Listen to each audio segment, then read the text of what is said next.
So I recently found out that like you can refi and line of credit at the same time.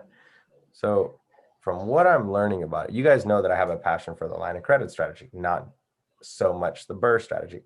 The BRRRR strategy works in certain criterias in certain areas, but it's not my favorite. But I recently found out that you can actually, so let's say you have $100,000 property that you purchased, but it's actually worth 180, or that's where you're at, or 200, whatever. So let's say that you have a hard money loan of $30,000 on it, but there's still $50,000 of equity or whatever. I met a person that is refinancing the hard money, just the hard money amount out, paid that off, and at the same time got a line of credit for the remainder value and is using that to purchase more properties. Now, at first I thought, I was like, that kind of seems like a lot of work for no reason, just refi the whole thing. But what I wasn't understanding was that line of credit literally came free to him because he bought the whole property with hard money. Does that make sense?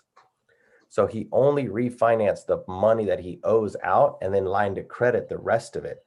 So now he literally got a free line of credit that he can use over and over again. Does that make sense? So that's Can you give an example with numbers, Felipe? Dude, I am terrible at that, but I can try. So let's say that I got a hard money loan to buy a wholesale deal for $100,000. When I'm done with it, the property is now worth $200,000, right? So he refinances the property only $100,000 to pay back what he owes, puts a line of credit on the rest of it, and uses that line of credit as needed to buy other properties. Does that make sense? And I was like, oh my gosh, so you just literally made $100,000 in a line of credit for free because he used hard money to buy the wholesale deal. Does that make sense? And now he's using the line of credit to purchase more deals. Now, obviously, he might have to refinance some deals to pay that off, but he's like, I've literally just become my own hard money lender. He just lends his money from his line of credit. And I was like, dude, that's freaking amazing.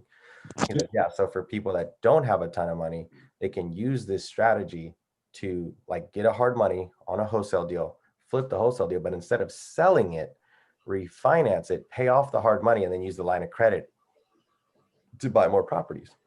I was like, that's a crazy strategy. I've never heard of that.